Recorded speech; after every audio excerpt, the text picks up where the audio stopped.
slow up, no I don't take shit. I got no love for the fakeness. If you wanna play tough and wanna hate this, I'll always show up. Ada kalanya negeri ini terasa seperti sedang berjalan di sebuah jembatan panjang yang berdiri di antara dua jurang. Di sebelah kiri, kita melihat Indonesia yang terus bermimpi, membangun, memahat masa depan dengan gedung-gedung tinggi, proyek-proyek raksasa, dan slogan-slogan optimis yang seolah ingin meyakinkan dunia bahwa negeri ini sedang menuju era emas. Namun di sebelah kanan, kita melihat sesuatu yang tidak pernah benar-benar dibahas di rapat-rapat pejabat. Sesuatu yang suaranya lirih, tetapi nyerinya paling terasa. Ia datang dari pegunungan yang mulai botak, dari sungai yang kehilangan arah, dari kampung-kampung kecil yang tidak pernah mendapat sorotan kamera. Dan suara itu terdengar paling keras pada hari-hari kelam seperti ini, ketika tanah Nusantara kembali basah oleh air mata. Ketika Sumatera, Aceh, dan sebagian Kalimantan jatuh dalam gelap yang tidak mereka undang. Ketika ribuan orang harus lari menyelamatkan diri tanpa sempat membawa apapun kecuali doa. Ketika rumah-rumah hanyut seperti mainan kertas, jembatan patah seperti lidi, dan akses darat maupun udara lumpuh seketika. Dalam kekacauan itu, orang-orang mulai bertanya, apakah ini sekadar bencana alam? Ataukah ini adalah pesan keras dari bumi yang sudah terlalu lama kita siksa? Pertanyaan itu menggantung seperti asap yang tidak mau hilang. Karena faktanya, apa yang terjadi hari-hari ini tidak lagi bisa disebut sekadar cuaca ekstrim. Tidak sesederhana itu, tidak setenang itu, dan jujur saja, tidak sejujur itu.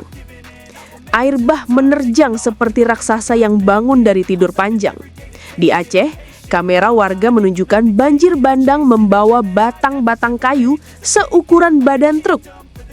Kayu gelondongan itu berputar-putar di antara arus deras, menabrak apapun tanpa ampun. Di Sumatera Barat, rumah-rumah ikut tumbang, terbawa seperti perahu kertas. Jembatan yang biasanya menjadi penghubung antar wilayah kini berubah menjadi besi bengkok yang tak lagi berfungsi. Akses bantuan terputus berhari-hari dan warga terpaksa menunggu di atap rumah sambil berharap helikopter lewat. Di salah satu desa, relawan menemukan belasan jenazah sekaligus dan mengangkutnya dalam satu truk bak terbuka. Di lokasi lain, seorang ayah memanggil-manggil anaknya sepanjang malam sambil berjalan menyusuri lumpur setinggi paha. Di daerah lain lagi, perempuan tua memeluk tubuh cucunya yang sudah kaku, menunggu tim SAR yang tak kunjung datang karena akses tertutup. Dan melihat semua itu, satu pertanyaan besar menyeruak. Kenapa bencana sebesar ini terasa seperti ditangani setengah hati? Kan gitu. Sampai hari ini, status bencana nasional belum juga ditetapkan. Padahal indikatornya sudah sangat jelas. Korban meninggal banyak, kerusakan infrastruktur parah, wilayah terdampak luas, Pemda kewalahan, akses terputus total. Tapi jawabannya selalu sama, masih dikaji, masih ditangani daerah, belum mencapai level nasional. Padahal kita semua tahu alasan sebenarnya jauh lebih rumit.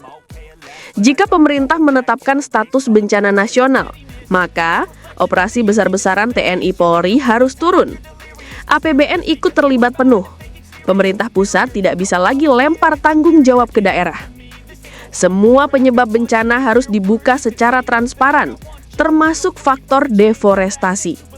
Sorotan dunia meningkat dan tekanan internasional tak bisa lagi dihindari.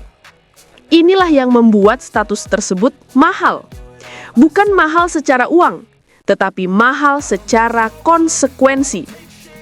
Dan disinilah muncul pertanyaan yang jauh lebih penting. Sebenarnya, apa yang sedang ditutupi? Sejak hari pertama banjir terjadi, warga, relawan, jurnalis lokal, bahkan media internasional melihat pola yang sama. Ini bukan bencana alami sepenuhnya. Reuters, AP, Al Jazeera, The Guardian, semuanya sudah lama mengingatkan tentang pembukaan hutan yang masif di Sumatera dan Aceh. Titik-titik konsesi industri terlihat berada persis di kawasan rawan longsor dan banjir bandang. Dan kayu-kayu besar yang hanyut itu bukan kayu yang tumbuh alami di sungai. Itu adalah sisa-sisa hutan yang ditebang. Namun anehnya, TV nasional justru membahas curah hujan ekstrim, La Nina, dan kesiapan pemerintah. Mereka menayangkan pejabat turun ke lokasi bencana, lengkap dengan rompi taktis dan kamera tim dokumentasi. Yang semakin bikin netizen marah adalah video viral A Day in My Life milik salah satu staf khusus presiden yang memamerkan aktivitas pagi di hotel sebelum kunjungan bencana. Alih-alih empati, yang muncul justru kesan pamer gaya hidup. Di saat yang bersamaan, publik juga ramai membahas video para pejabat yang menghadiri pesta pernikahan di Padang, sementara wilayah sekitarnya masih terendam air. Netizen langsung mengamuk, dan bagaimana tidak? Kontrasnya terlalu mencolok antara kesedihan di lapangan dan gemerlap pesta di balik pagar. Sementara itu, warga terus membagikan foto-foto hutan gundul, tumpukan kayu ilegal, dan sungai yang dipersempit proyek. Di media sosial, nama-nama perusahaan tertentu mulai disebut-sebut sebagai penyebab kerusakan hutan. Salah satu perusahaan bahkan sampai harus membuat pernyataan resmi untuk membantah. Namun faktanya, jika isu ini sampai harus dibantah secara publik, berarti ini bukan lagi obrolan warung kopi. Ini sudah berubah menjadi diskusi nasional. Dan pola besarnya kini terlihat jelas.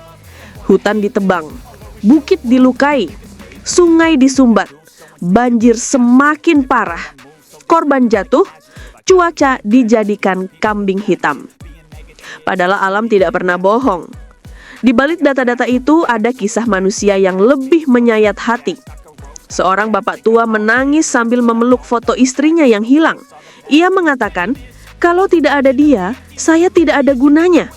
Relawan mencoba menenangkannya, tapi tatapan kosong di matanya sulit dihapuskan.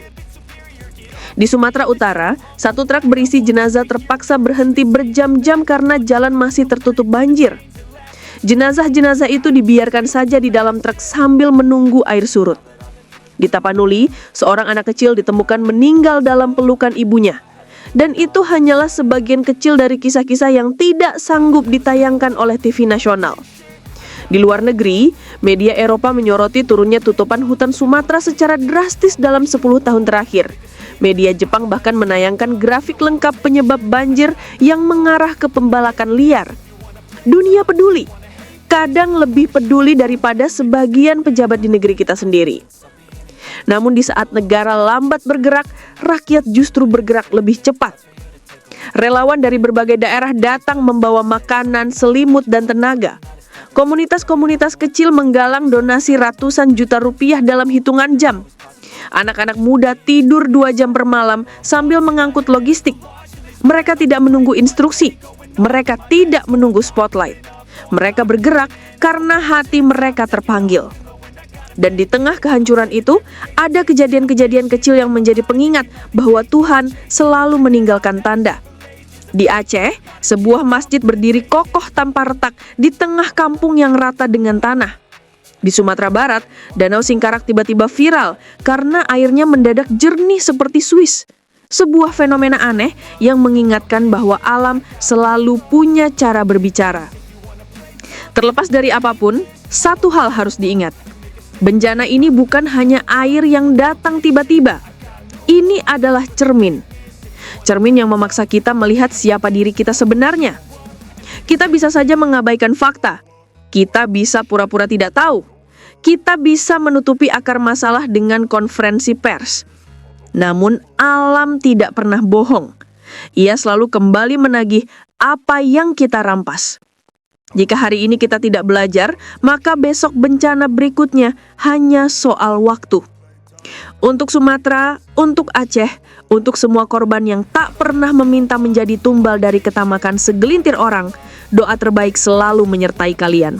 Semoga kalian mendapat kekuatan untuk bangkit. Semoga negeri ini akhirnya mau melihat kebenaran yang selama ini dipinggirkan. Dan semoga manusia akhirnya sadar bahwa alam yang marah adalah peringatan terakhir sebelum semuanya terlambat.